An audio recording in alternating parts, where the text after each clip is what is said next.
Thank you for listening to Millennial Boom with Diane Faith and Stanley Roberts.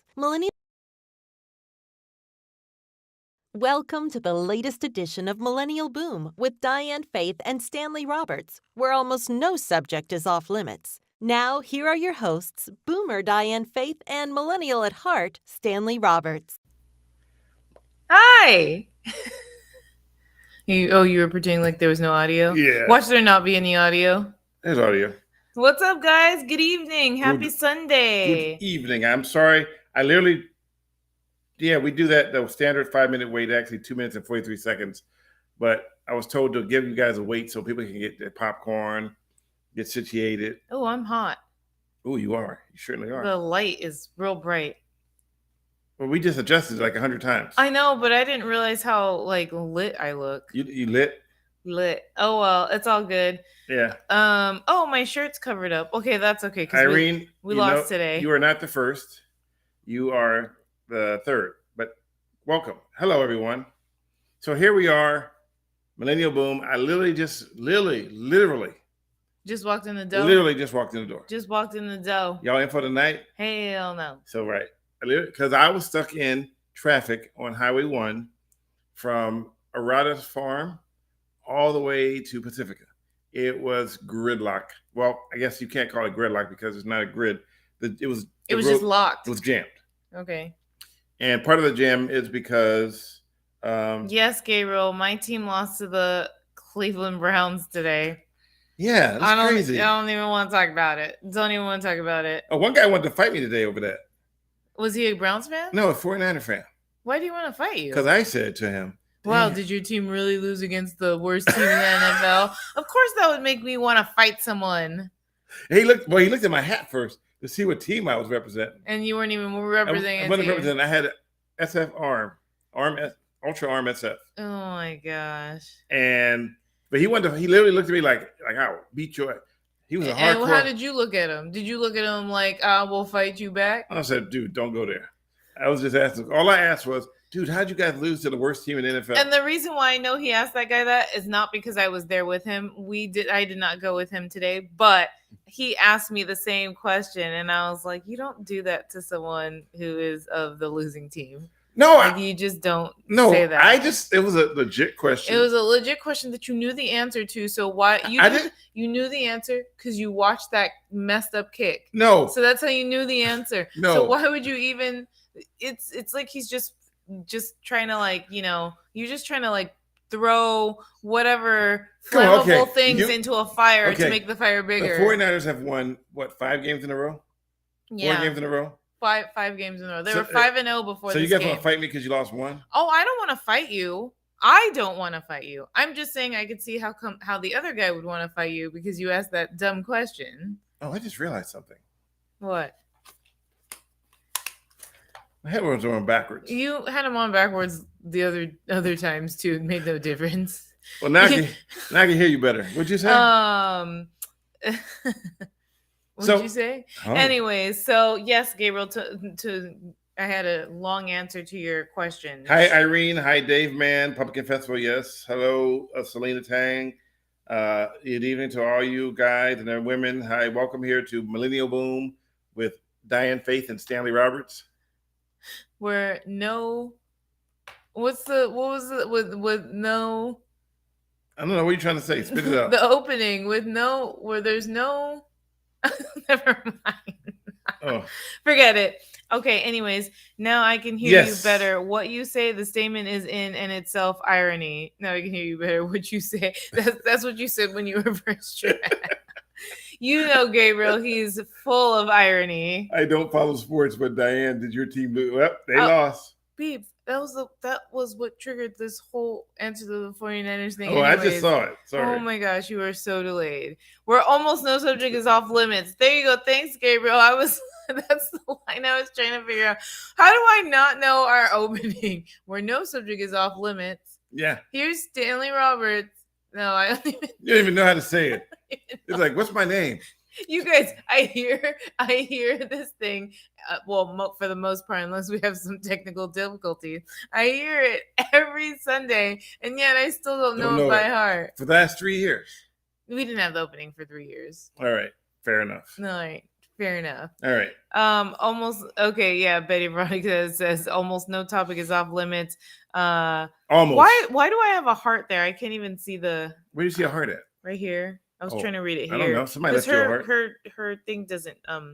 No, I think it's if you want to press the heart. Oh wow! Look at that. That's if you new. want to send stuff. Okay, but I don't want that in my corner because I want to read this. Oh well, then move it. I don't think I can. Move.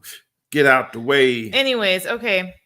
Save for politics and other hot button issues. Had no pumpkin apple packing this year, but moved a few at BJ's Wholesale Club to find the perfect one. Yeah, I came back with cauliflower. I mean, broccoli. What was it? Brussels sprouts. I came back with a whole stem of Brussels sprouts, and I said, "I love Brussels."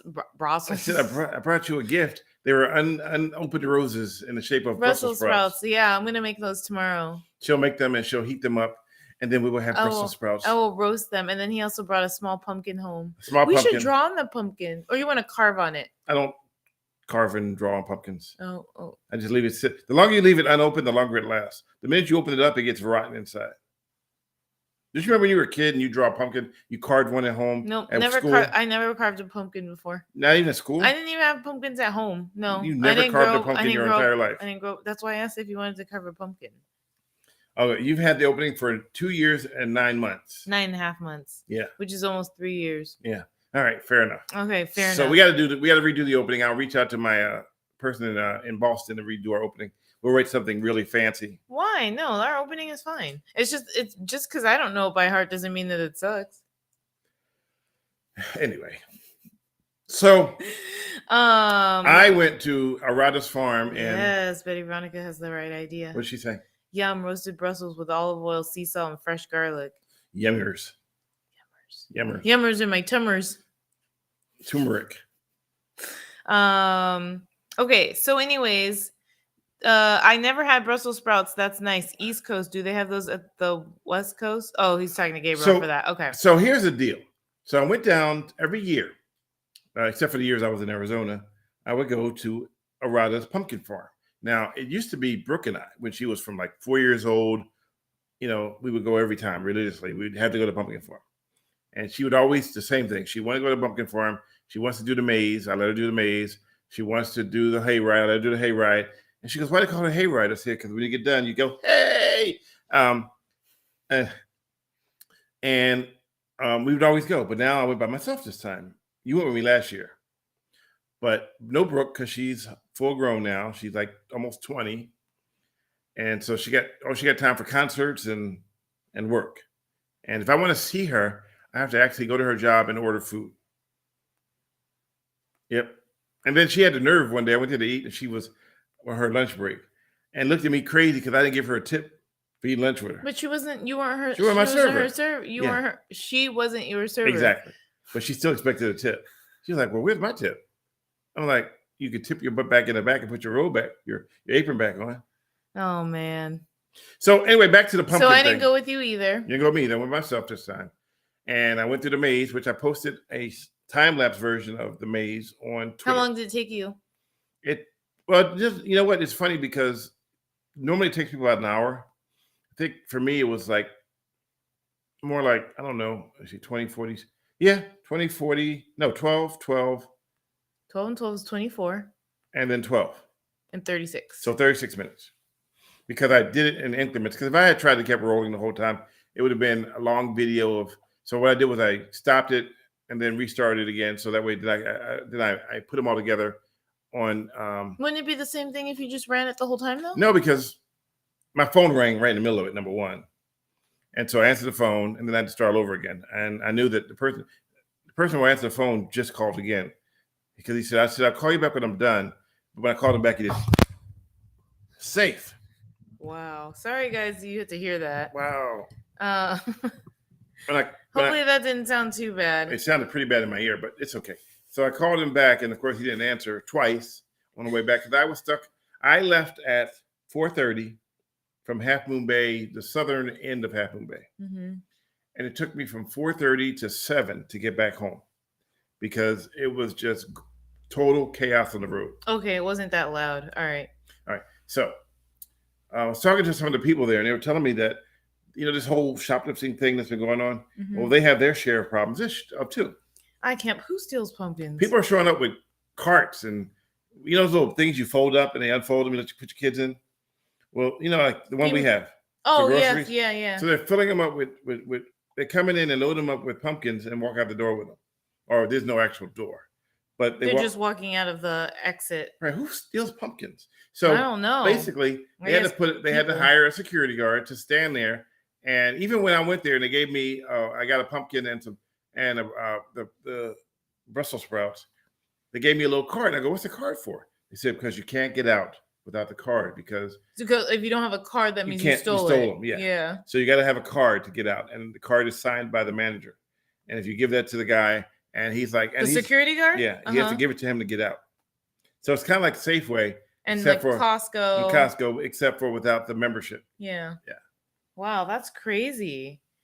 Well, no, it took me more than 2.5 to drive 15 miles. You're thinking of the center point of Half Moon Bay. I was another 15 miles past that point.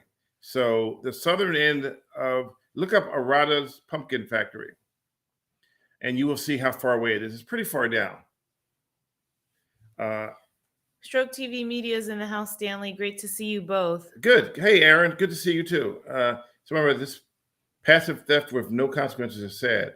I remember a video of people stealing carts of laundry detergent and driving away. Yep. Oh, yeah. I live in Moss Beach. Don't leave the area for 2 days. Can't believe people steal pumpkins. It's crazy. And I was talking to one of the workers. They're like, yeah, they actually come in and steal pumpkins. And I wrote in my Twitter, I wrote whatnots because they have more than just pumpkins there. Oh, so they steal anything that they tie down, they're putting their hands on it and trying to walk out the door with it. So I know. So how did they figure out people were stealing pumpkins? Did they literally see these people stealing pumpkins, or did they see like a number of pumpkins missing? They started to notice a missing supply. And they have cameras, right? But no, it's not really super camera-y. Okay. Because it's out in the middle of nowhere, so what do you link it to? True. But they start, it's you start noticing things. Those guys. Yeah. They're pretty astute what's going around them. That's what I was just trying to figure out, because if you caught someone or you saw someone getting away with pumpkins, like let's say they just rode off and like just sped off or something, or if they had I was just wondering if they had like a specific incident, or if they just started noticing they were missing things. I don't know. I got to go back and ask them some more. Not that it makes a huge difference, but I'm always curious because I figure if you can figure out the way they're doing it. Well, here's the funny part. They're saying they're trying to steal under $951 worth of pumpkins. Who said that? That's what one of the workers told me. Oh my gosh. So that whole please people, please. Okay, if any lawmakers are listening right now, I know we don't do politics, but I'm just saying, can you please change that law? Just to be fair, I don't think it's the total. No, I don't think the amount how it is making a difference. Okay. And no, not just for pumpkins. No, for everything. No, period. Okay. Here's why I think that the $951 won't make a difference no matter what you change it to. Here's why. Arizona is a good example. Oh, that's right. We did talk about this. Arizona's threshold is $1,000, which is only $49 more than California. Mm-hmm. So that means they can steal up to $1,000 before they become a felony. Mm-hmm. So they get a slap on the wrist. But there's not people in Arizona going to like Walgreens or whatever stores and being like, here's the difference. Here's the difference. In Arizona, if you get caught, they will prosecute you. Mm-hmm. Here, you get, let me see your hand. You get this. Stop. Or you'll stop again. Oh, wow. That didn't even hurt. Exactly. There's no consequence. Yeah. Okay. I get you. So, okay. Yeah. Nothing is, and you're right. Nothing is sacred anymore. I mean, Lily, I remember when I grew up, when I lived in LA, the problem we had with pumpkins was after Halloween, we would come out our door and they'd be smashed. Oh, yeah. People go out and not like. People would go and smash them afterwards. Pumpkins, yeah. But they would smash my pumpkin. Oh, you wanted to smash your pumpkin yourself? Or you? No, not like that. I mean, like you wanted to. That sounded disgusting. No, I mean to say really. Well, because you thought of it as being disgusting. You thought of it too. No, I didn't. That look on your face was like. No, I didn't. Did I really just say that? I just was thinking, because you probably want to do whatever you want to your pumpkin. What are you trying to say? I'm trying to say that you didn't want anybody to do anything to your pumpkin. You want to do what you want to do with your pumpkin. That's why you're mad, right? No, I'm mad because I brought the pumpkin. Right. So you want to be in control of what you could do with the pumpkin. I don't smash pumpkins. Okay, well, you didn't want another person to smash your pumpkin. Right. But you wanted... I didn't want nobody else to have their way with my pumpkin but me. You wanted to have a choice in what you did with your pumpkin. I didn't want nobody else to have a way with the pumpkin. We are still talking about pumpkins, right? I didn't want nobody else to have a way with the pumpkin but me. I'm confused. Well, Diane, you are doing excellent on camera. Thanks, Aaron. I know I'm not. I know I'm messing up horribly right now. Yeah. So it is more about whether you get caught and prosecuted. It doesn't have to be a felony. Right. And the whole thing is if they don't prosecute you, then just like these, okay, good example. Getting away from the pumpkin for a second. Okay. Last week, we had a series of car pursuits. Remember, I posted on Twitter some exclusive photos of people who were caught stealing Fendi bags. I'm sorry, Christian Dior. Christian Dior, I say Fendi because they hit three. There were up to 15 different people that hit 3 different stores at the same time. Mm-hmm. Ironically, the Louis Vuitton store that was hit in Walnut Creek, there were 15 people that did that one too. So do you think it's the same people? Who knows? They using stolen cars to drive into the building, and then they grab all the purses, and that's the new. It could be, but the Dior one they caught like 3 out of the 15. They caught 3 out of 15, right? Yeah. And of course, that whole don't snitch, so they won't say anything because they don't want to. But the part to catch them is that a lot of people they're catching are juveniles. Yeah, I know. That's crazy. And there was one incident too. This was like completely separate, but were there like 9 juveniles in one car, one stolen car? Hey, good night, 42 Luke. Thanks for joining in. Yeah, there were 9 kids. 9 kids in one car at 3 o'clock or 2 o'clock or something in the morning. And I hate to use the word joyriding because joyriding to me sounds like you took your grandpa's car and driving around with it, without a license. These stole a car. They stole a car and they ran from the police and they crashed their car into other cars just to get away. Not joyriding. That's not joyriding. Yeah. So anyway, yep, that's why stealing's no big deal, especially in the store. Slap on the wrist, and the thieves spread the word. Right. Yeah. So the truth is, if you knew that you can drive through a neighborhood at 100 miles an hour and you had 0 consequences, you would tell your friends, "I drove through there and nothing happened. Not one cop." You know what? And they'll be like, "Oh, let me try it," and then let me try it, and then it's like that game of phone. It's phone tag, or what's it called? I think it's just telephone. Telephone, where it just spreads, and bad news always spreads faster than good news. Then the problem with telephone is that sometimes people will add on things. Yeah. Because here's a good example of telephone. So we know somebody who got caught speeding, and I'm not going to say the names. They were caught speeding, and the story was that they were doing 80 miles an hour when they were speeding, and they got pulled over and they got a ticket. Okay, and I'm thinking, wow, 80 at the ticket for speeding? That seems, yeah. The speed limit is 65. Oh, I get it. I heard you talking about. I think I heard the story wrong. But maybe. But the story was I got a ticket at 80. But then it turns out that the ticket that the person was actually doing 86. Yes. And they didn't mention that they gave the CHP officer who pulled them over a little bit of 2. A lot of 2. Yeah. And so it's funny how I meet people who will downgrade something that was more severe.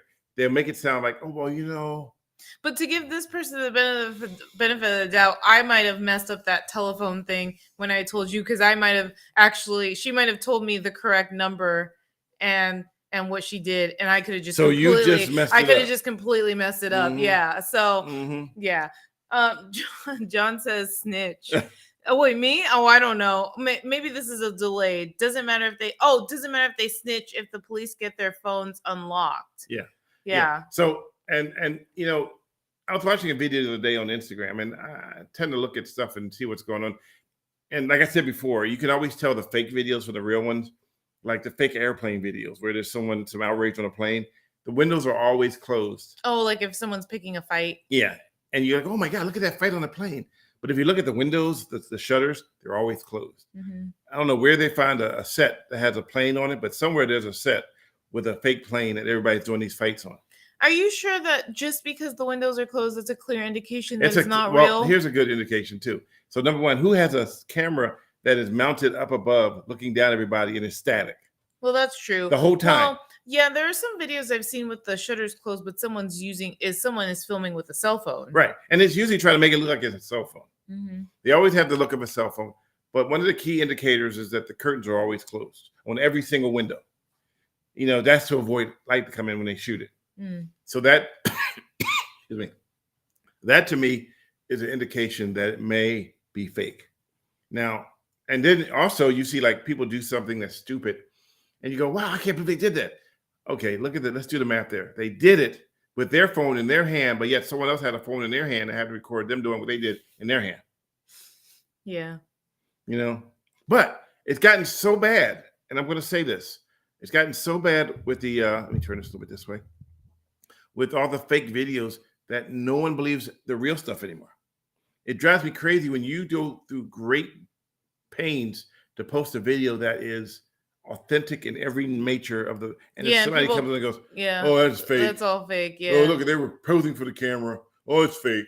And you're like, and you want to be like, oh, it's not fake. But then you're like, oh, so it must be fake because why would you argue back?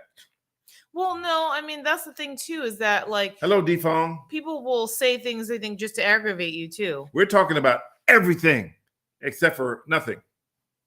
We were talking about Defong just checked in. And he says, what's up, Defong? So we're talking about pumpkins being stolen. Which who steals pumpkins? Yeah, who steals pumpkins? We talked about stuck in traffic for 30 miles for 3 hours. We talked about smashing pumpkins.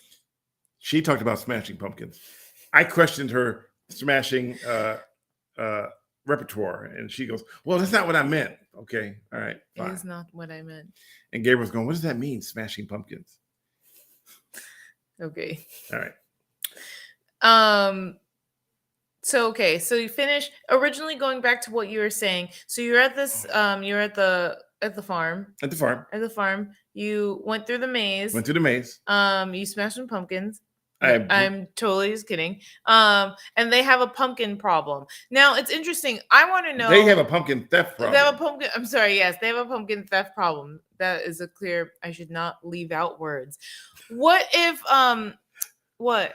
Oh, Gabriel questioned. Yeah. So Smash, not the band. Wait, is there a band called Smashing Pumpkins? I think so. Yeah. I thought it was called something else. You guys, I should give a little bit of a disclaimer. She lived a sheltered life. No. Oh, it is the Smashing Pumpkins. No, not that. I am a little on the tired side. So a little disclaimer that if I say things that don't make sense, it's because I'm tired or I don't know. In this Smashing Pumpkins case, I thought it was another band. Millennial Boom has a Gen X blind spot. Dang. Wow. Anyways, so what I was gonna go back to say is are they the only farm that's experiencing this pumpkin theft? I didn't do a farm survey. How supposed to know? I only talked to one person who worked there who told me that, and they are part of management. Okay, I'm like, I didn't go around going, hey, so let me question. How many pumpkins have you had stolen? This is just the news person in me, just wanting to know if this was like a thing. Oh, yeah. Can you tell me if your pumpkins have been stolen? And why? Do you want to steal some pumpkins? Okay. Okay, well then moving on. Diane, have you seen David S. Pumpkins? No, we haven't seen David S. Is that a movie? No, David F. Bomb. No, she said David S. Pumpkins. No, David Simon Pumpkins is a fictional character played by American actor Tom Hanks, who first appeared on the October 22, 26 episode of Saturday Night Live in a sketch. Oh, so no, I don't think I have. Why, David F. Bomb? Look what I have in my pocket. Upside down, and the camera's over there. I'm still upside down. Mr. Badley stickers. They're in demand. I had my pocket there to give some out, and I changed my mind when I got out there. I was like, nah, forget it. And I'll tell you why I changed my mind. Because I got disappointed. I went to go eat. I wrote on Twitter. Oh, yeah, that's right. He called me to tell me about it, too. So I went to go eat.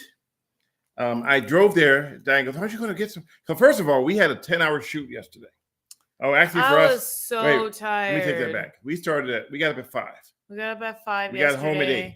We got home at 8. 5, 6, 7, 8, 9, 10, 11, 12, no, 1. Baby, don't count the 5. 6, 7, 8, 9, 10, 11, 12, 13, 14. Oh, wait, 13, 14. 13, 14. So it's because I do 24 hours. It's because I do military time. Sorry. Okay. 6, 7, 8, 9, 10, 11, 12, 1, 2, 3, 4, 5, 6, 7, 8.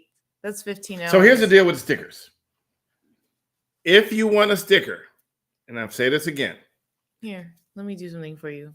If you want a sticker, because I don't have the resources to mail everyone a sticker.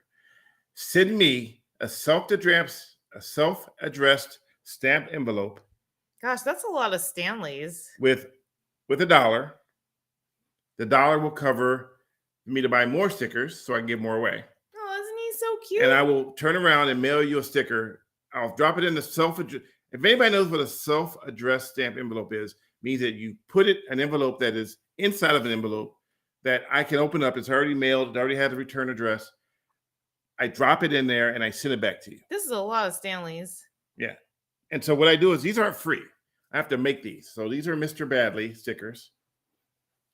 And this is me. And you'll see it here. The same sticker that's on my shirt. You can buy this shirt on Queensboro, but it's not cheap.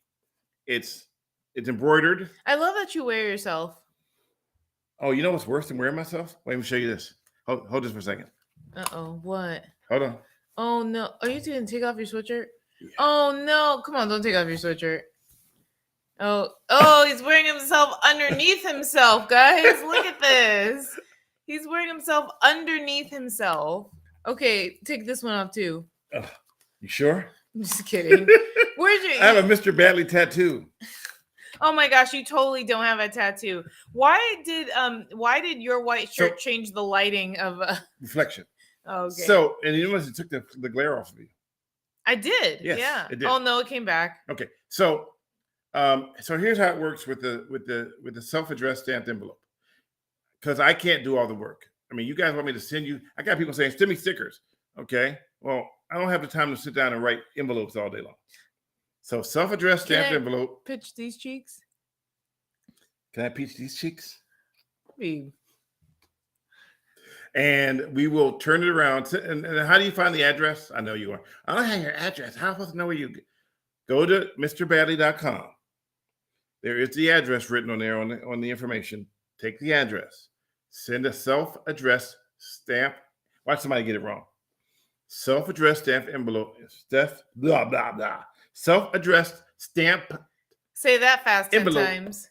With $1. $1. That's how you got to put in there. And I will turn it around and send it back to you with a sticker. Now, if you want one of those high-end reflective stickers, that's a little bit different. Those are $5. So these are just simple stickers. And Mr. Badley. The camera's over there. I'm looking at here. But the camera's there. And also, if you go to my link tree, you can find how you get the embroidered shirt. Watch someone get it wrong. Proceeds to get it wrong.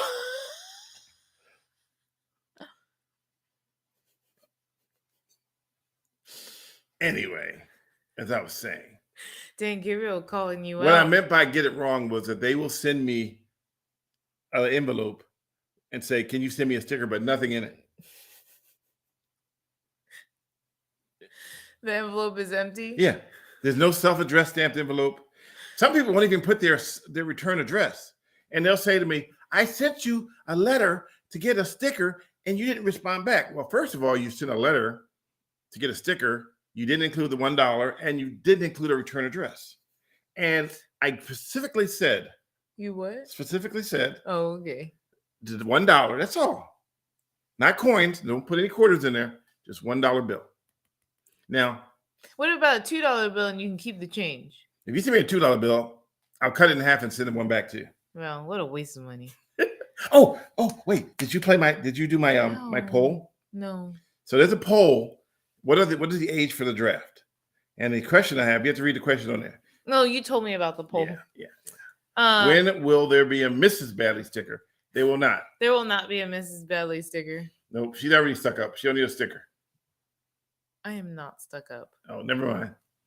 Wrong person. Who else is Mrs. Badley? I don't know. Maybe it's a sticker. Stop talking. Betty Veronica, Stanley wants to show off his aerial. Oh, wow. Hey, look, yeah, so hey, look. Wow. Irene says, Stanley, I met you years ago when I was volunteering with Gap at Glide. You caught people behaving badly. Now people are behaving beyond badly. That's okay. True. So let's talk about that for a second. I'm glad you brought that up. Thank you. So let's go back in time. How far back? Way back. So I got a tip. Oh. What? We'll look at we'll do that later. Go finish. Yeah. So it's funny that you wrote that, but there's actually a catch to that, Gabriel, and I'll explain in a minute. But I can't tell the poll because there is an actual catch to it. And that's what the trick part is.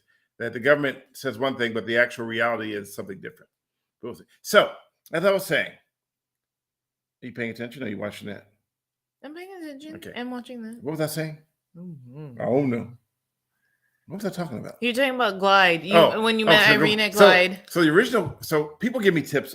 Used to give me tips all the time.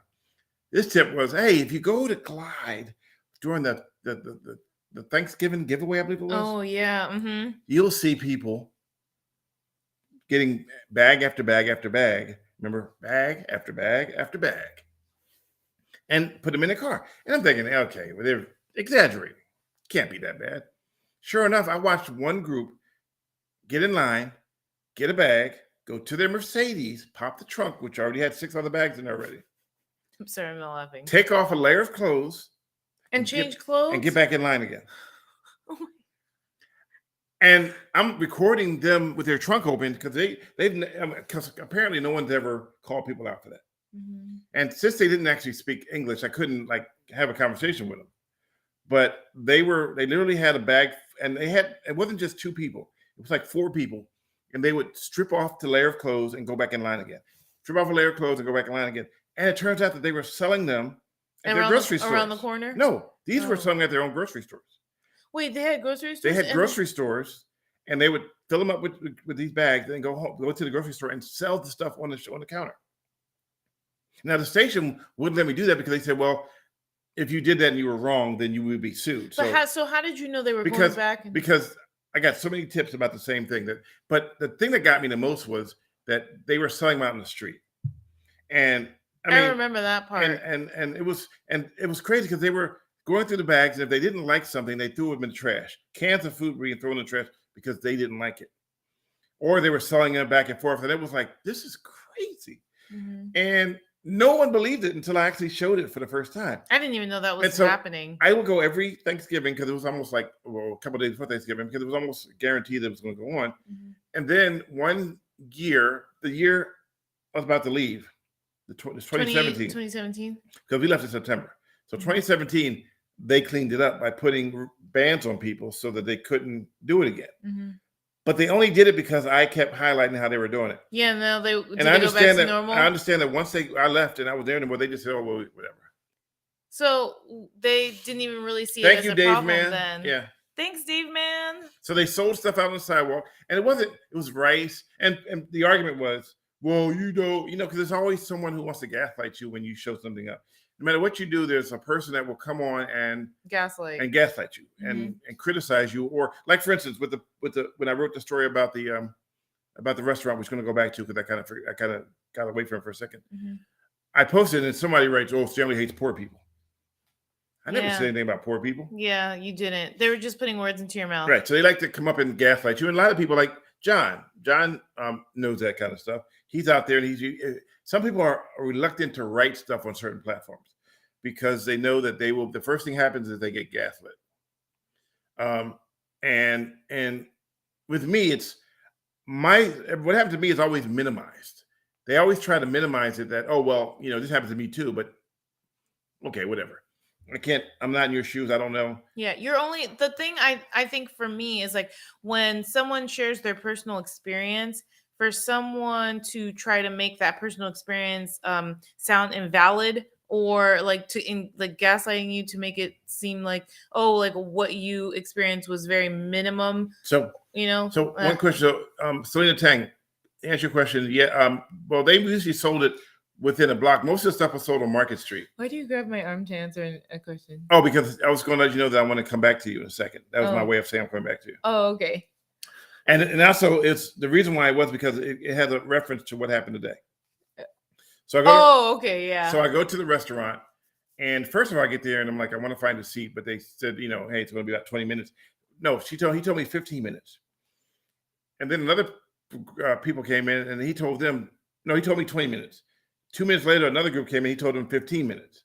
And I'm like, what? Did it speed up? And then the group that was outside, they were told 45 minutes. And and it was a group of 7, just to be fair. And you were a group of 1. Just I don't think I'm not a 1. You were just 1. I'm just 1. So I sat at the counter, which I don't, me, I don't like sitting at the counter. I know. I never like sitting at the counter. It feels like, like I'm waiting to order a beer or something.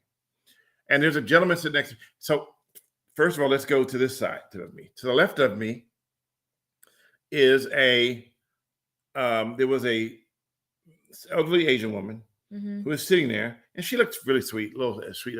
And she was sitting there, and I go, so I go to her, I'm trying to start a conversation. I go, so what are we ordering?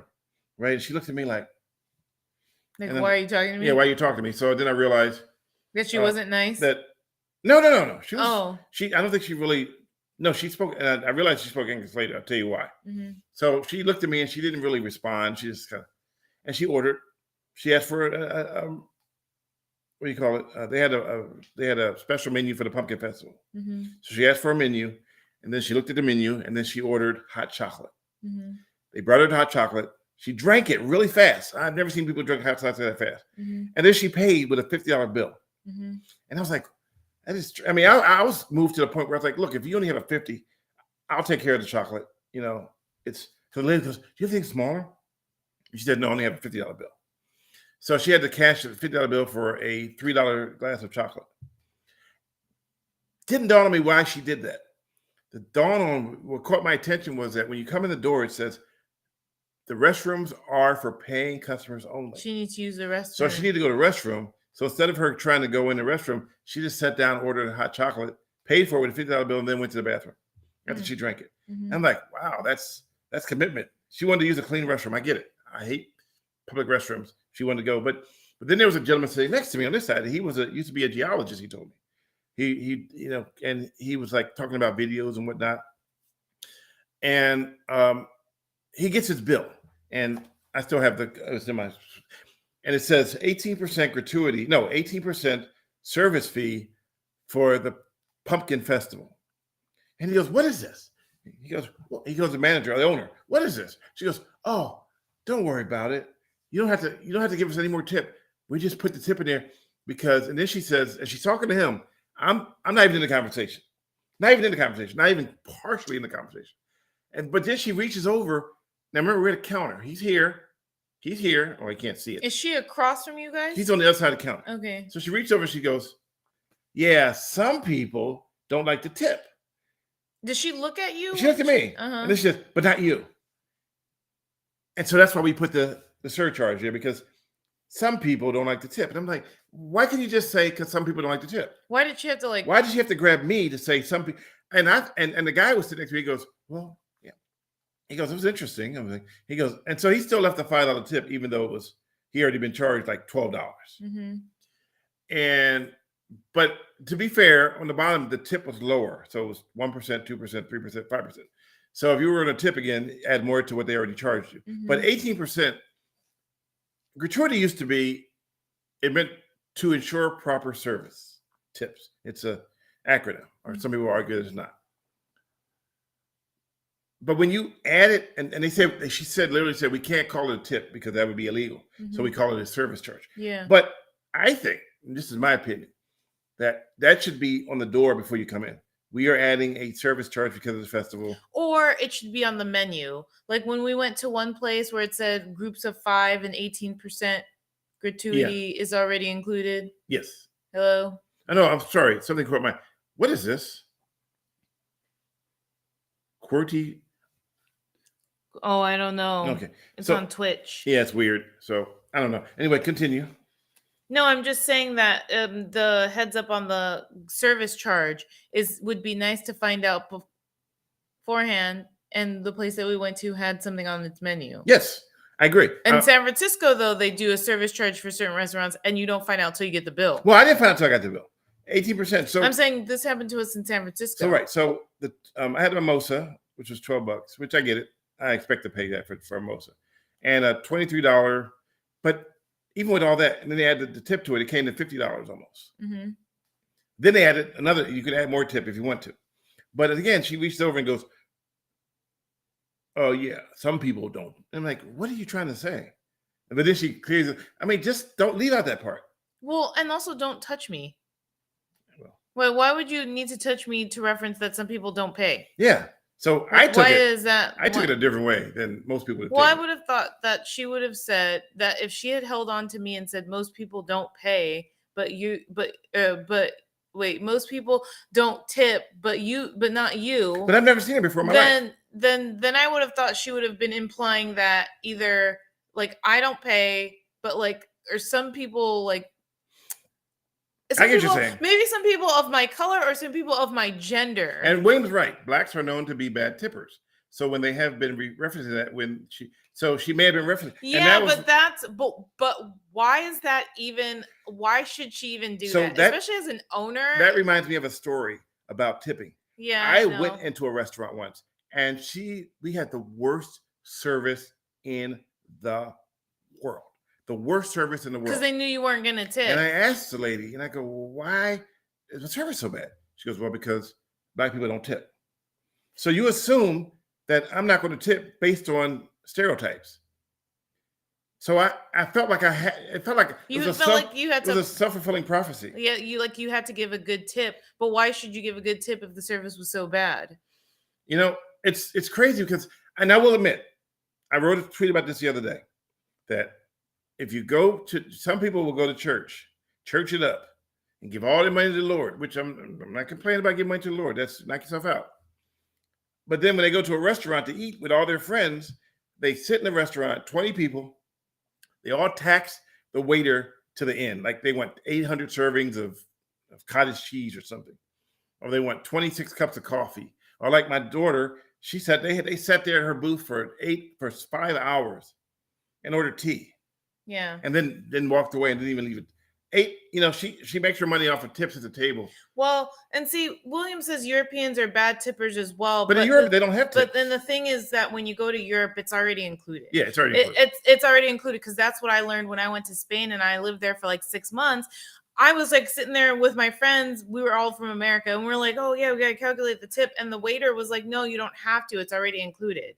So, yeah. So basically, I think that's a cultural thing. Since Europeans don't actually have to pay tip because it's included, they may not know that when they get here that tip isn't included. But I'm talking about Americanized. It's when you show up at a restaurant, they automatically assume that you're not going to tip, and so they're not going to give you good service.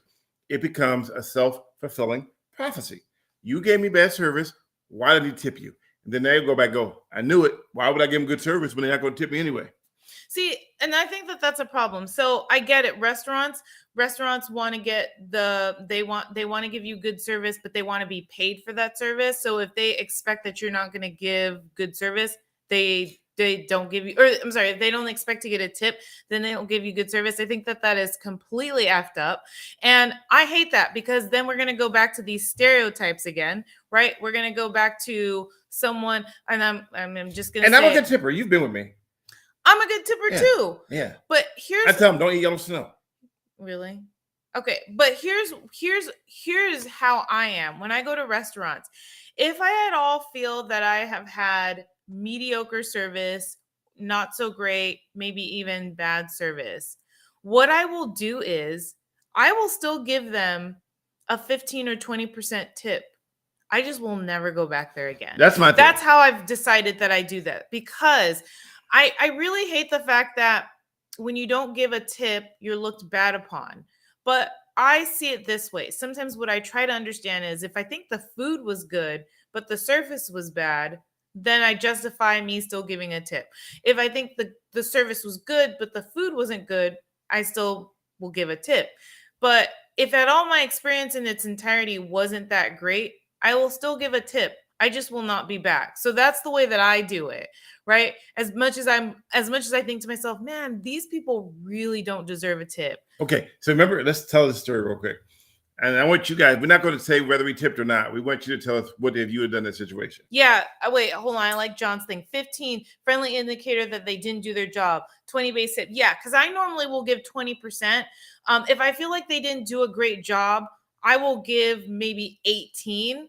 And sometimes I will give 15. Right. It just really depends. All right. So I'm going to tell a story. You remember this story very well. Mm-hmm. So we were in Arizona, and we honestly eat at a lot of different restaurants, but we also like to try to frequent African American owned restaurants to to make sure I think I know where you're going with to make sure that support them. Yeah. I mean, but I go to Japanese restaurants, I go to Korean restaurants, I go to Italian restaurants, I go to all different types of restaurants. But this one, and should we say the name? Which one are you talking about? Plastic? The which one? The plastic? No, we're going to come. The original one. The one with the whole. I mean, the one with the griddle. Yeah. I think we've already told this story. I don't know if we did, and some people are new here. Okay, that's true. That's true. And so if you're new here, and if you're on Twitter and you're watching this right now, and you want to chime in, go to Twitch. And if you guys TV. sorry. / Mr. Badley TV, and you can subscribe for free, and then you can join in the chat, or you go to YouTube or wherever you are, you can just join in and come in the chat. But in this particular place, we decided, let's go here and try this place out. And again, we were living in Arizona. We just moved there. We had just moved there. So we wanted to go out of our way to find Black-owned businesses to support. Again, we do like eating at all kinds of restaurants. But we wanted to specifically go out of our way to do this because... I wouldn't call it going out of our way. We just want to try to find some good ones and see what the food's any good. So that we could... We just wanted to figure out what our go-to spots were and why not support Black-owned businesses. Right. So we go to this restaurant and we get inside, we sit down. I ordered a 3-piece fried chicken. Wait, 3-piece fried chicken wings, right? Mm-hmm. With two sides. 3-piece fried chicken. It wasn't just wings. I think it was just wings. No, it was different pieces. It had a breast, a wing, and a leg. Okay, well, so I ordered a 3-piece fried chicken with 2 sides. And I ordered oxtails because I want to see if they have any good oxtails. Mm-hmm. It's only good, right, to try it, give it a shot. So our meals come out. Diane's is 2 pieces of chicken, not 3. They said, well, our fryer can only fry 2 at a time. So why are you offering 3 pieces of chicken if you only can fry 2 at a time? Yeah, that was weird. So that was weird, number one. Number 2 was they sent me cornbread and I asked for some butter, but no one ever brought the butter back out. It just no butter at all. It just sat there. You can't eat cornbread without butter. I mean, you can, but it's a little dry. And then I ate the oxtails were a little bit gristly, so it was like chewy. So I took part of the gristle out with a napkin and put it on the plate where the cornbread was because I couldn't eat it. It just wasn't palatable. You just couldn't. I put it on the plate with the cornbread and waited. It still was, hoping to get the butter. I mean, no one was going to come and take my plate in my mind. Just give me the butter and I could go with it. Yeah. But by then the cornbread was cold. So they said, well, let's take your cornbread back and we will warm it up for you. I'm like, okay, now we're starting to make progress, even though it was still down the line. Now, keep in mind, the gristle was still on the plate. So that's how we knew it was his plate. So she took it back, and then she still hadn't gotten her third piece of chicken yet. Mm-hmm. They come, now I see them come up with the cornbread. And I go, finally, they brought my cornbread back out, and I can see it because they had a gristle on it. Except they served it to a different person. They turned, because we saw them, they were coming toward us, and then they turned and served it to someone else. And we were like, oh my God. That's my plate with the gristle. That's his cornbread. Because it still had the piece of meat on it. I forget. Did we tell those people? At that point, we were so, what the hell, let's get the heck out of here. Yeah, I was like, I think we got to go. Yeah, I think we got to go. And then that was our first experience. So then we said, you know what? I'm cool. We're not going to go back there to eat again. And we did not. And it was Miss White's kitchen in Phoenix. Little Miss White's or something like that? Yeah. So you need me corn to eat bread. You need baked beans. No, for me it's corn. It's butter. I'm from the East Coast and we use butter for cornbread. Now we decided to go to another Black-owned restaurant to try their food. Oh gosh. And this was a scene from a nightmare. So we get there and we're like, well, we're not going back there anymore because of fried chicken. So what's the chance of lightning striking twice? It did. In the form of, you should try our chitlins. And Diane goes, I had never tried chitlins and she goes, you should try chitlins. So it came in a little container like this. And I'm like, try it. Put some hot sauce on it. Try some chitlins, right? And she starts to eat it and she goes, what is this? And she goes, and pulls out a plastic bag. It was saran wrap. Saran wrap was in the chitlins. Yeah. And I'm like, what is going on? Why can't we find good food like this? And it's really bad because if you're going to run a restaurant, you have to take pride in what you do. If you don't take pride in what you do, then you're not going to get business. And I get it. Some things happen. There are mistakes. But I think that there's room to make mistakes. Yeah, but plastic No, I'm not justifying their plastic. I'm just saying that I think that there's room for people to make mistakes. But there are some mistakes that question like sanitation or that question, other things that are very important that I don't have any kind of I'm not lenient on those things. So I want to go to a place where I know that it's sanitary, that they handle their food properly, right? And that I'm not going to eat something that's not supposed to be in the food. There should not be plastic bags in your food. There should not be plastic bags in the food. So we did not go back there either. But it was, to say the least, it was very gross. So that was our second attempt in lightning. We got struck by lightning. We didn't go back there again. And that was Off the Hook. What was it? Stacy's Off the Hook in Phoenix. So then we were like, okay. Then we were left with Lolo's, which was Lolo's is a spinoff sort of from Miss White. No, Miss White. Miss White's. Yeah, Miss White's. Miss White's grandchildren took over and made Lolo's, which is doing pretty good at thriving. Yeah. Food's not bad. So, but it was also expensive and crowded all the time. Mm-hmm. And I think that was pretty much the gist of Black-owned restaurants that we could find in Phoenix. Most of them. I think we tried another soul food place in Levine. No, wait. No. Oh, yeah, we did, but they closed. They went out of business. Went there once.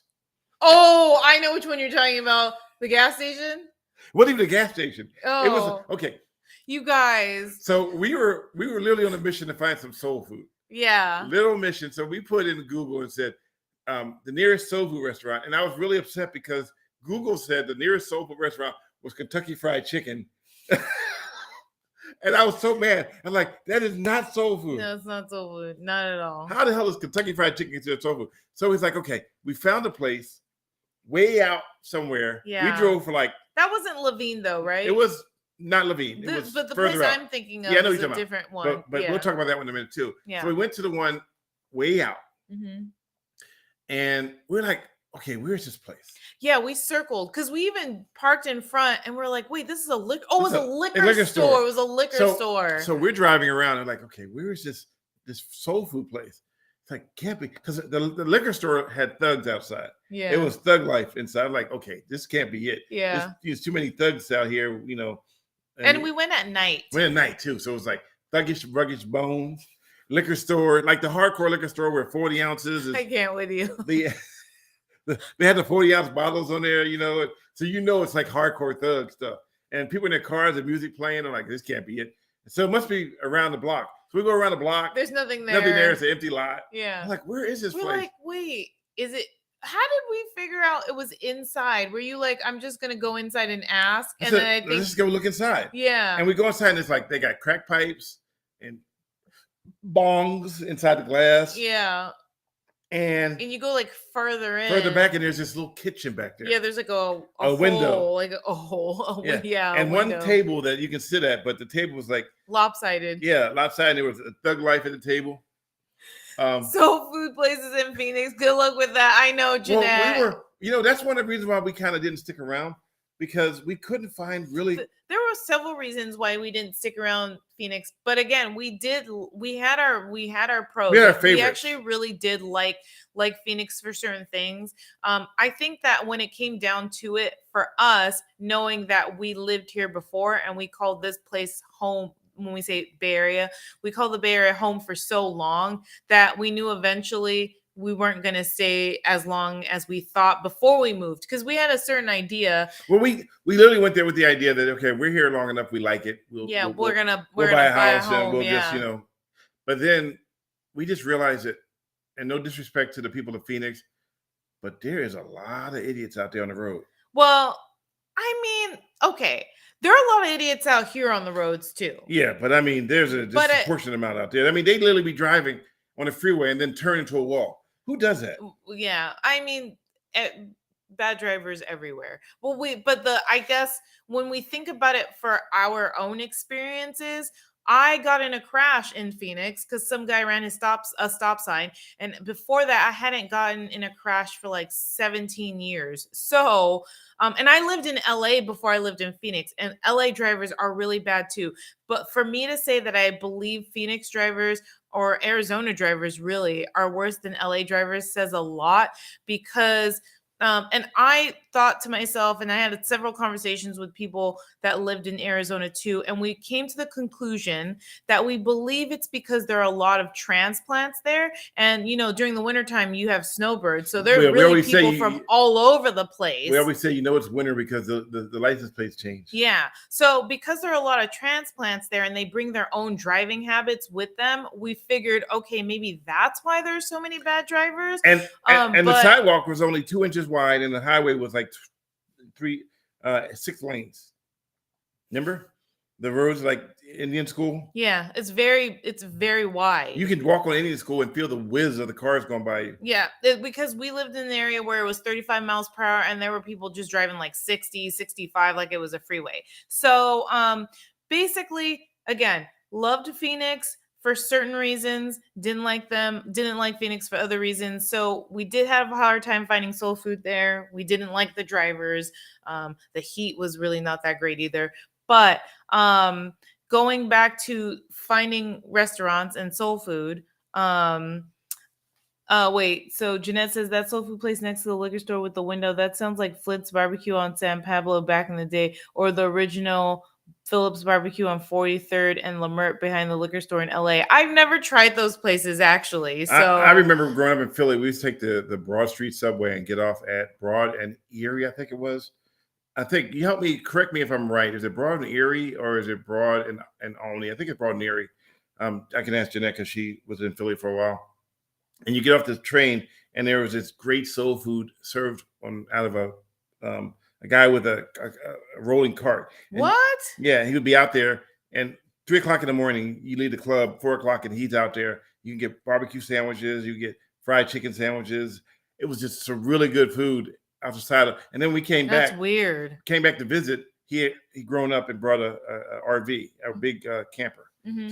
What do you call it? It's like a food truck, yeah. Yeah. So I remember it because it would be like, you'd be out there at 3 o'clock in the morning, halfway been drinking all night at the club, and then he has food serving up there. So you go up there, get off the train to eat. Broad and Erie. Yes, that's it. Thank you. Love that area. It was like you get off the train and there was the barbecue, and it was like $3. And it was a piece of fried chicken on a slice of Wonder Bread.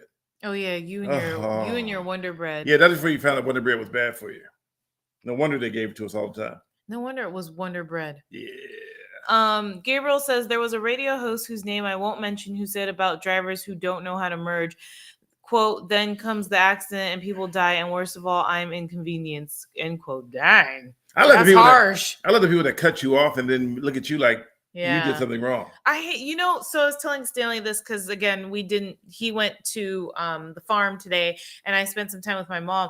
So when there's this area, there are a few areas here where I really feel like people make it so complicated to merge on the freeway. And today I was behind a guy that made it complicated for me to merge on the freeway because you're supposed to pick up speed when you get onto a freeway. But this guy was trying to merge onto a freeway while hitting his brakes. I don't know where that idea that actually works comes from, because when people are already on a freeway, they're driving like 65, 70, 80 miles per hour, right? So I don't know why this guy was applying his brakes to merge onto a freeway, but it was really bothering me because I was like, I cannot, and I had to get like all the way over to the San Francisco side.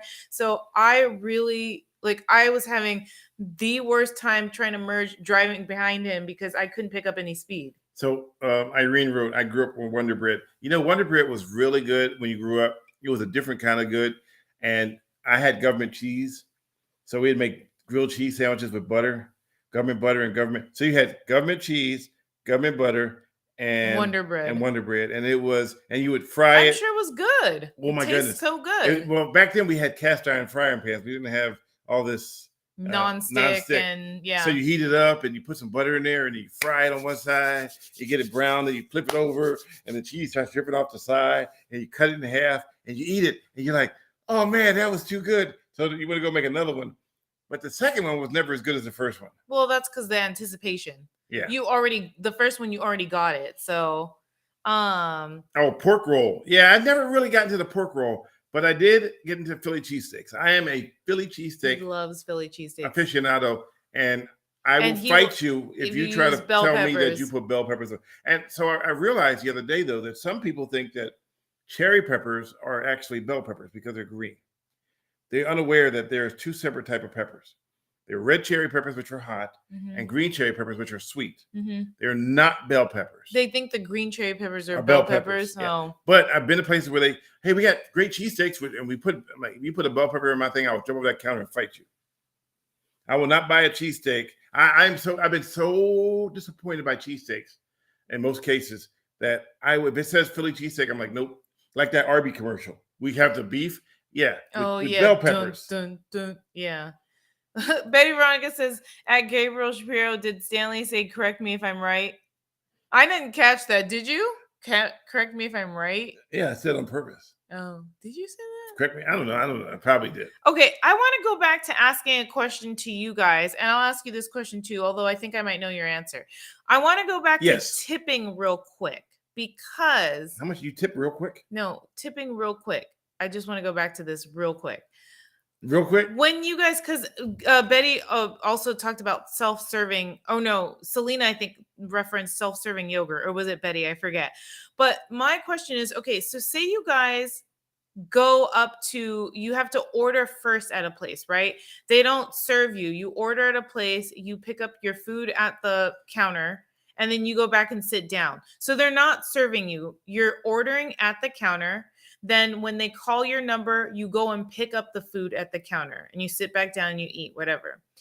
Do you guys tip when you order from the counter, even though you don't have a waitress or a waiter and they don't serve you? Do you guys tip? I would like to know that because I've often kind of like wrestled with, I'm not sure if I should tip or if I shouldn't. I guess it's almost along the same lines of, do you tip at a coffee shop? Although I do tip at a coffee shop, but I find it sometimes weird when I go to a place and I order food, but like they don't serve me. And I'm like, do I still tip?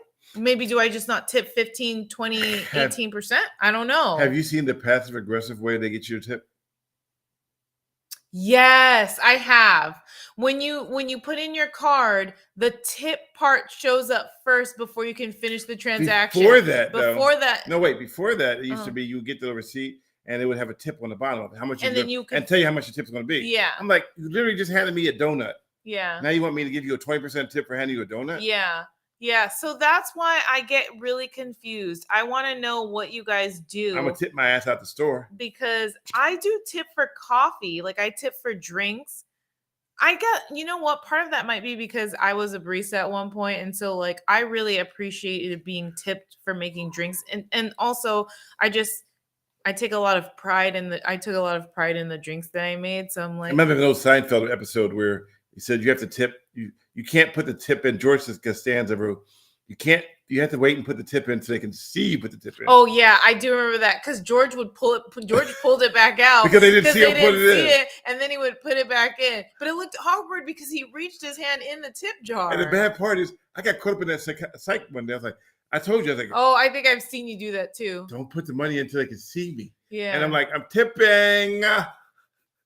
Can you not hear me? Oh Look, my God. I'm about to put money in the tip jar. Don't think I'm a cheap bastard. Yeah, you need to see me tip. Yeah. So, okay, I'm trying to see if I can find some of your answers now. So Jeanette says it depends.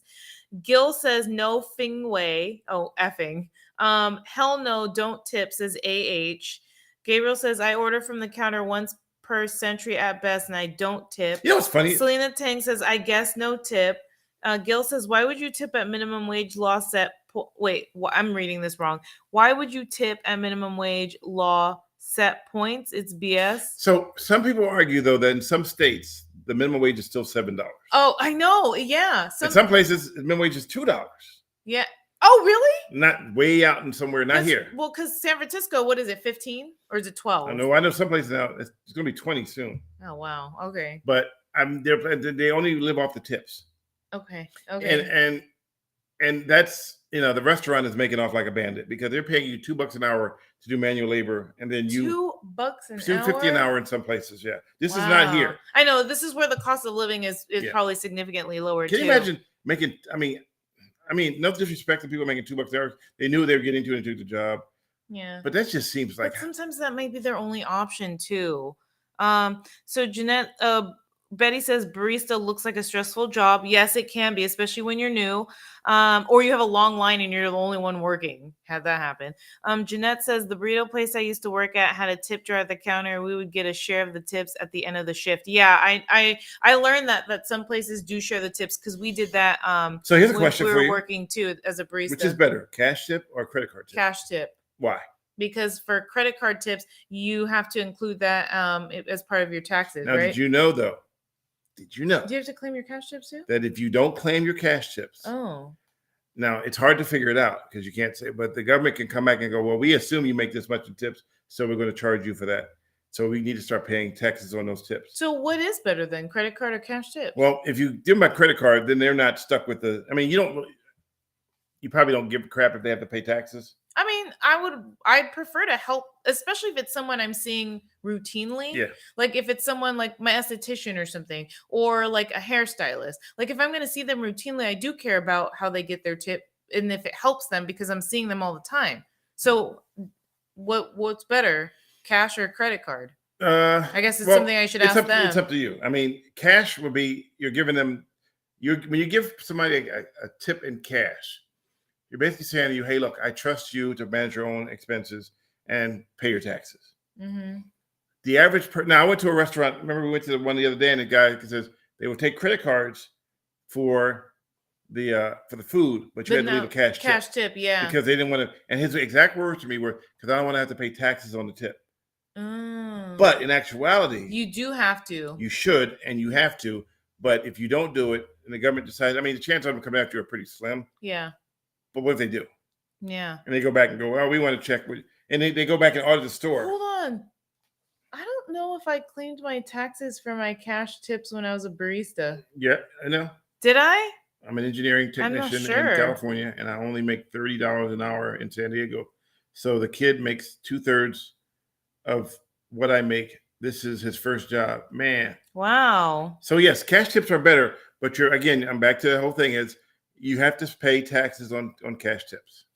Did I? Now I'm thinking about it. This was so many years ago. Did I pay taxes on my? I doubt it. I don't. Most people don't. I didn't know that I had to. Read it up. Look up the IRS. Your tax. Any tax. Are they going to come for me? No, I doubt it. I haven't had that job since like early 2000s. So there's no way to figure out how to calculate it. Okay. But and that's how it's a loophole. But yikes. But if you Google it, it says that you're supposed to. Now, I have a poll. And I told Gabriel I'm going to come back to this. Okay. The poll on Twitter says, and I'm about to be my own spoiler. It says you have to be, if you're going to, hold on, let me pull it up. Well, anyways, while he's looking it up, thanks guys for sharing what you guys usually do. I'm sometimes very confused as to what to do because I feel like they're not serving me. I'm doing everything. I mean, they are making the food, but I'm also paying for the food. So I just was curious. That's all.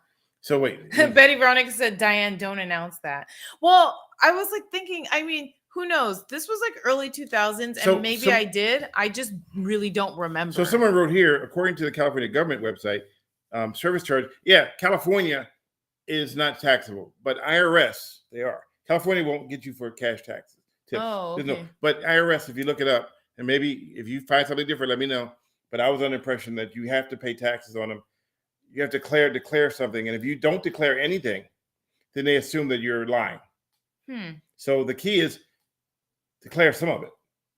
You don't have to declare all of it, but say, hey, look, I got $100 in tips. Yeah. But because they assume that if you have a barista job, then you're probably receiving tips. Right. Yeah. So maybe I did. I don't know. To be honest, I can't remember. That was so long ago. I mean, that was like 20, maybe a little less than 20 years ago. So Yeah. Hold on. I'm trying to find this. Hold on. So I wrote a tweet today after. Hold on. What did I do with it? Bill Van Ram says, I used to tip fast food workers, but now that it's mandated to pay them $20 an hour, not anymore. William says restaurants and record the survey's sales. Oh, restaurants record the server sales and declare 8% of the server's gross sales to IRS. Oh, I did not know that. Okay. Yeah. So Gil says no more tipping. Yeah. Jeanette, I made more money playing for tips on the street than the actual bands made inside the bars. William says taxing tips started in 1985. Wow. Okay. That's good to know. All right, John, you got to go. We'll see you later. Thanks for stopping talking by. about? I was trying to find. You're finding your poll for the why is it not showing up? For the draft.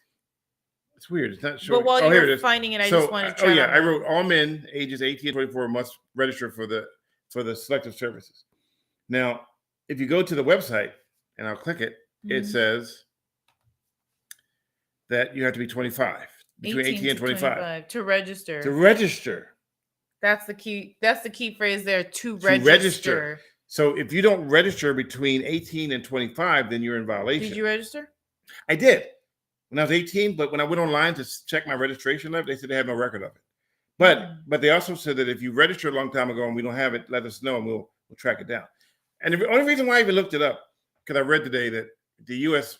is inching closer to war with Russia and China. Oh, gosh. Lord help us. So there we go. Lord help us.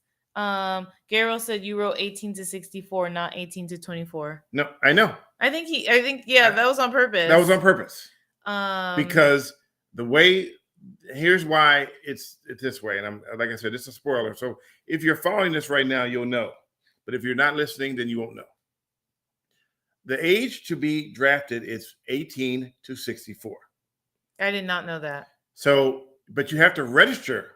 The key word is register between the ages of 18 and 25. Mm-hmm. But they can draft you up to 64 years of age. Dang, that's heck out. So if we went to war with Russia and China and they decided to put boots on the ground and we were having massive losses, they could come back and go, hey, we're drafting everybody. No, don't leave me. But what I think is, here's what I think. You ready I want everybody to record this because I want to make this public record. Oh, no. I'm scared. What are you going to say? I think all these people out here thugging and robbing and hitting these stores are about to get drafted. Should be drafted. Oh, yeah. They want to go out and shoot people. Give them a gun. Put them in the military. Yeah.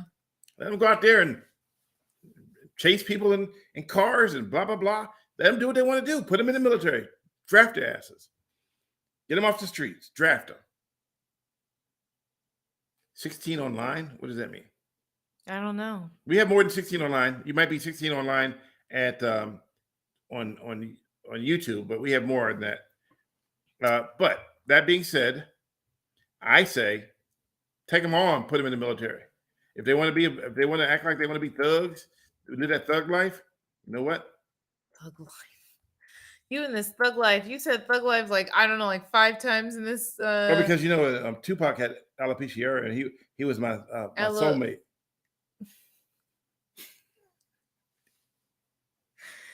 Oh my gosh, I don't think anybody's gonna understand that. Oh, some people get it. Okay. I'm not even touching that. So Gil says I don't remember registering, but I looked it up and 9 registers.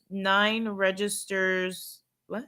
For the draft. I have some kind of draft number and everything. Wow. Okay. So I remember but remember when I grew up, I was Jehovah's Witness and we weren't supposed to do that kind of stuff. Uh-huh. But they did tell us to register because law required it. Mm-hmm. So at age 18, I registered for the draft, but then there were no wars at that point. Yeah. So I was like, oh, I'm not going to be drafted off the war. I mean, if they told me I had to go, then I had to go. I'm not going to try to dodge it, but yeah, I don't want to be out there fighting, put my life on the line for, stupidity. But I mean, there's some people that when war breaks out, they become patriotic and they want to go out there and start fighting. And I'm not mad at them. And I respect everybody who served in the military. Me too. Because I have a lot of family members that worked in the military. Yeah. And there's still, some of them are still there. Some are retired. But, I respect that. That's not an easy job. I just would prefer if we didn't have wars and people were safe and there was peace all over the world. Well, you're right. Dave Mann, the military will not just take anybody right now because it is a volunteer military service. So as long as it's voluntary, they don't take anybody. But if it becomes a draft, it don't matter. It's all on record. You just your number comes up and you have to report in and get ready for service. And you get boot camp. Well, those are the people. So, okay, let me get clarification here. When you turn 18, even though it's volunteer right now, when you turn 18, are you still required to register? You are required by law to register. And that's just men? Just men. Not women. No. Now that makes me wonder now. Because I didn't. In this age we live in now with all the different, gender stuff, how does that work? What do you mean? Gender like reassignment? Yeah. So I don't know. So I could see the problem, like someone who was born male. And then transition to a woman, and then they come up and say, I don't care, you were born a male, you get to go to war. Yeah, I don't know. I don't know about that one. See, that opens up a whole new can of worms. Why is it gotta be worms though? I don't know. Maybe someone... You know what? You're right, Jeanette. That song "War" wasn't good for absolutely nothing. You know who benefits the most from wars? The economy? Nope. What? Ain't nothing but the Undertaker. He always has a job in a war. Because all the people that come back that are killed, they have to. That's how the song goes. War. Who? What is it good for? Absolutely nothing. Say it again. Ain't nothing but the good Undertaker. Who sings that song? Edward Starr, I think it was. No, I'm singing it. Who sang that song, guys? Let me know. Edwards. Who was it? I think it was right. Am I right or wrong? Or should I say, am I wrong or right? And then Gabriel be like, oh, did you say it backwards? Am I? No, if I'm, correct me if I'm right. Correct me if I'm right. Yeah. Correct me if I'm right. That messed up your whole brain, doesn't it? I'm like, wait, what? You said that? I didn't even hear it. So Jeanette says that when she filled out financial aid forms, she had to register for selective service and she was 19. Wow. Well, they say women don't have to register. Well, I don't know. I don't know. No comment. Edwin Starr, I knew it. War. What is it good for? Oh, okay. Absolutely. Say it again. Gabriel says, I just read that yesterday someone confused an adult diaper for a bomb on a plane and the flight was diverted. Go figure. An adult diaper. They dropped a deuce in there or something? No comment. Anyways. All right, guys. So guess what? It's that time of day. That time of day. We've been on for 80 minutes. Yes. That's an hour and 20. Yes. So start to say any more questions before we wrap this bad puppy up.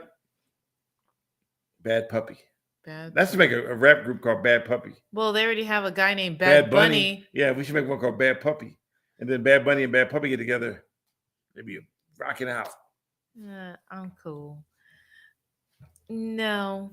Hey, I'd look at my hands to see what I'm doing before I can do it. I was like, it's like this. I can't do that. I know. The camera's over there. I'm looking here so I can see what I'm doing. Oh, you see my sticker? Oh, when you went to the farm? To the maze. To the maze. It was amazing. Back in 1981, women had to register but had to check a box on the forms because we were women and thus ineligible. Huh. Why would they make you sign up for something? Yeah, why would they have you register, but then you're ineligible? That doesn't make any sense. That's just I think that's just farming Keeping information. Track. That's in case you become eligible. Oh, like a just in case. They go, you know what? We ran out of guys to send to war. All right, grab the women. They all signed up. The police department, Betty says the police department should put your stickers on their cars. Actually, there is one. There's one that put it on his motor, right? There's a motor. So there's one motor cop that I know. I'm not going to say what city because I'm not going to get him in trouble. But he literally has a Mr. Badley sticker on his motorcycle. That's so cute. And then, but a lot of them know if you get pulled over, they have these stickers. When I ride with them, I give them a sticker. Let me say, thanks for letting me ride with you. They put them on their ticket books. Oh, nice. So they write you a ticket, and there's me. And there's the cutie. Oh, that face you're making, those kind of scary. Hey. Jeanette says because the politicians at the time wanted to send women into the military combat like in other countries. America's just recently just started allowing U.S. women to be in like pilots, fighter pilots, and helicopter pilots, and it's pretty cool. I mean, I like to see diversity in the military when it comes to them giving things to do, like, But there used to be a time, and I'm not trying to make this a racist comment, that because they don't believe that women could handle pressure. There was a time when they didn't believe that black men could handle pressure in football. Oh yeah, they could never be a quarterback. Yeah, I remember you telling me. You can't make a black man a quarterback. They can't handle pressure. So that was, and then they had to break that stereotype. So I get it. There's this one group of people that says no. Something will trigger it one day. And they're like, you know what? Everybody's drafted. Everybody like kung fu fighting. You just keep going and going, don't you? Energize the bunny rabbit, baby. And by the way, everybody who I met today at the Pumpkin Festival, if you were there and if you're here, thank you for showing some love. Appreciate it. I had one guy run and he goes, "Oh my God, are you Stanley Roberts?" And he says, "My friend said you just walked by and I didn't even notice you." I'm like, "Yes, I am." He goes, "Oh my God. Oh my God." And I'm like, "Oh, I'm so glad I wasn't there because I probably would have started laughing. Yeah, it was interesting. I get some very nice people that are fans. And then you got some people that don't realize who I am until it's like, wait a minute. I know who you are. Or they'll see someone that has to take a picture and they'll go, "Oh, who is that?" And my favorite line today, and I'm grabbing your arm because I'm going to say this. My favorite line today was, squeezing very hard. "Oh, you taking a picture with him in case he becomes really famous one day." Wait, what? She told her husband because he wanted a picture. Uh-huh. And she says, "Oh, so if this is when he becomes famous, you can say you knew him?" She's okay. Well, I just thought it was pretty cute. She says, "Before he becomes, so you take a picture so when he becomes famous." Well, then how did the hell did he know you then? He knew me, but she didn't. That's why when people go, everybody knows who you are. Not everybody knows who I am. I wonder if we had never met at Cron, would I have known who you were? Why are you touching me? I don't know. Why can't I not? Women should never be at war, Gil says. Women should never be in war.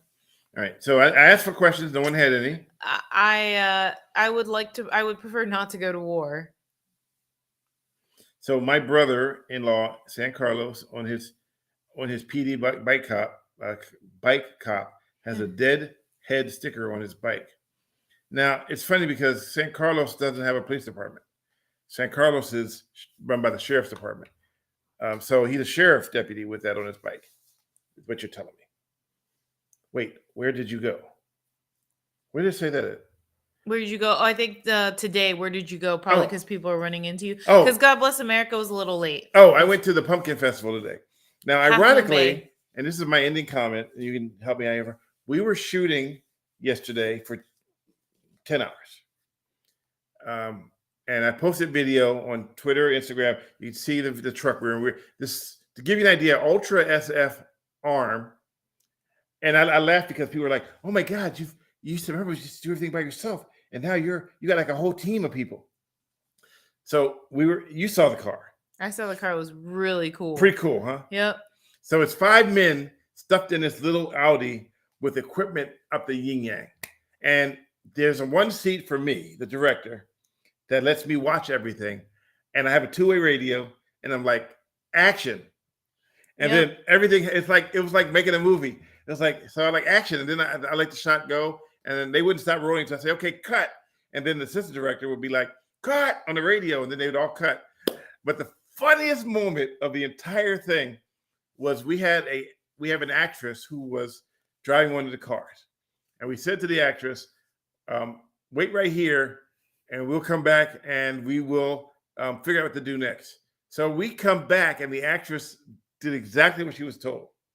She waited right there in the middle of the road. Well, that actress is amazing. Just sit in the car, just sit in the middle of the road all by itself. And then a motorcycle cop pulls up and says, "Excuse me, ma'am, are you stalled?" She goes, "No, I was told to wait right here." He goes, "Well, you do know the road's open, right?" I like that should have been something that was probably that should have been told on the 2-way radio. At least she followed instructions. I give her credit. albeit in the middle of an active road, just parked there. She may have not known. She didn't know it was active. Yeah, so it was weird. It was like a full blown production, but not the huge ones like you see, like where we take up like the base camp was like maybe 50 yards of base camp. Mm-hmm. We've been to some base camps that are like almost a mile of base camp, just trucks after trucks after trucks. And then we had the SF, the Ultra Arm SF. Now, have you ever watched Transformers? Bumblebee is a good example because that was shot in the Bay Area. And it's called Ultra Arm SF. They also did, that was shot in San Francisco, in Oakland, The Matrix. So this has been used for major movies where the truck has an arm that rotates around like gyro-ish. It is very cool. And they can basically follow the movement as we're moving. So we were shooting driving scenes where one car would come up and then get in front like this and then go like that.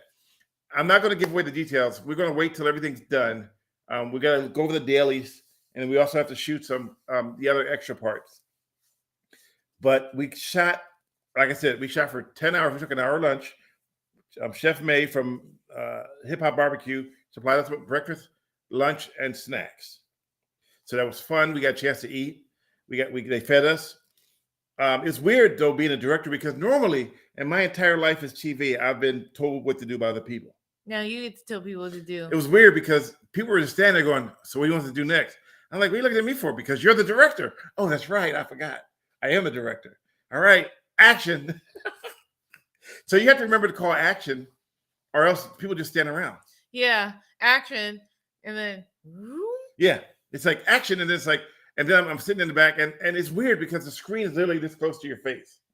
And so I'm sitting there like, oh man, this is up tucking ear stuff. I still want to really want to see one of the shots. I didn't get to see it, but I want to see one of the shots. Yeah. So now here's where it gets really interesting. I get home, they gave me the reel so I can look at it. And because the camera was shot on a different Kodak, Kodak, not Kodak, like in Kodak, the film camera. I plugged into my laptop to look at some of them, and it said the cards were blank. And I was like, my heart sank. Yeah, that's really scary. 2 hours of footage. That's really It's funny scary though. Feeling. We shot for 10 hours and we only got 2 hours of footage because we have to reset every time we do something. And we have to have everybody in the right spot. And then there were times where we would do it, and then like we would shoot it. We actually shut down part of El Camino Real to shoot it. Mm-hmm. One of the scenes, and we were driving like, oh, this is good. No, because one of the traffic control people were trying to move traffic out the way because people didn't want to move. Ended up getting in the shot. And he had the shot, yeah. And we couldn't use it, so we had to go back and start all over again. It was very cool, very very cool. Yeah. So we got the dailies, then we do post production, and then we do editing. Yep. So, but we did a lot of the driving shots, and I have to thank Ultra FR. I can't believe you said Kodak instead of Kodak. Whatever. I'm not an expert with this. Did you say Ultra FR? No, I said Ultra. No, it's right here on the hat. Yeah, but you said Ultra Arm SF. SF. You said FR when you were reading. Oh no, I was reading here because he wrote. Oh gosh. Yeah, thank you, Gabriel, for that information. Women should never be aware they're too precious. They guard her life. Well, I don't know. I'm starting to think that some of these women that want to beat us up, they should go to war too. You know the women that want to beat you up? They're just tough. Do I want to beat you up? Yeah, I'm gonna give you a AR-15. Get out there, fight. I'm cool. All right. Anyway, so we're gonna wrap this puppy up now. We've been here long enough. All right, let's wrap this bad puppy up. Let's wrap this bad puppy up and send it off to war. Huh? What is it good for? I'm millennial. I'm a boomer. Wait. I forgot to tell you this. I ran into a sheriff deputy today at the festival. Oh, did you? I didn't run into him physically. Oh, okay. Uh-huh. And he goes, "Oh my God, I saw you guys filming on our street." He lives on Alameda de los Pogas. Oh, what part? Right by where the school was. Oh, okay. He says, "Oh my God, I saw that." I was like, "Look at that truck. That looks like something out of Star Wars." That's like, that is so cool. Are you imitating me? What is happening? I hate it when you do that. You suck, babe.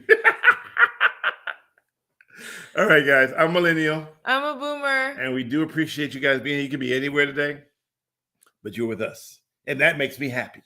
I rushed home just so I can spend time with you guys. He did. He came home and was like, why didn't you set up yet? And she goes, I don't know how to set up. I just know how to set up the light. No, I said I was taking a nap.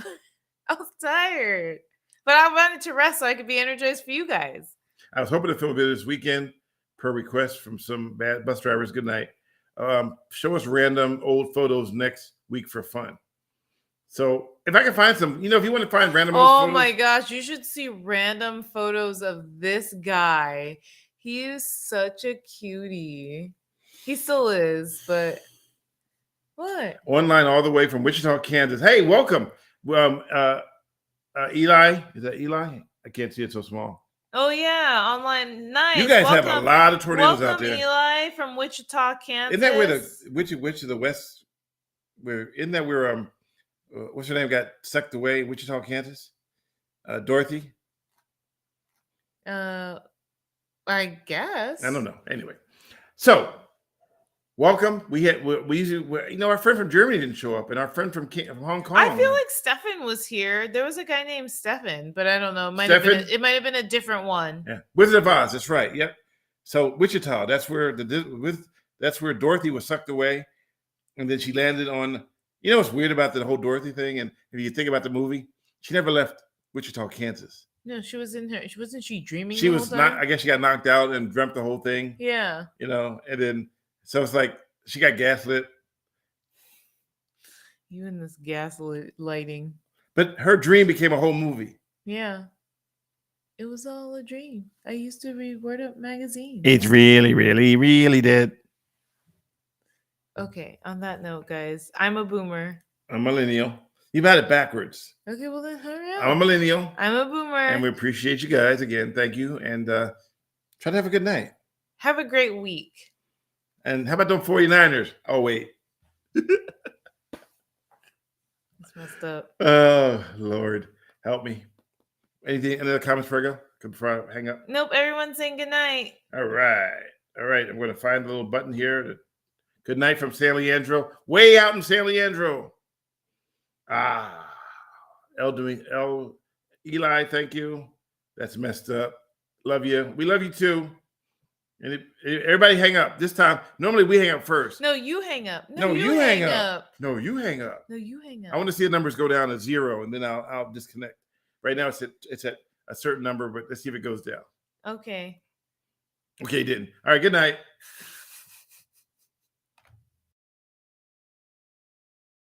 Thank you for listening to Millennial Boom with Diane Faith and Stanley Roberts. Millennial Boom and Reasons Why Aliens Will Never Invade Earth and Caught Misbehaving videos are made possible through viewer donations. Check out www.linktree.com/MrBadleyTV to see how you can help. See you next week.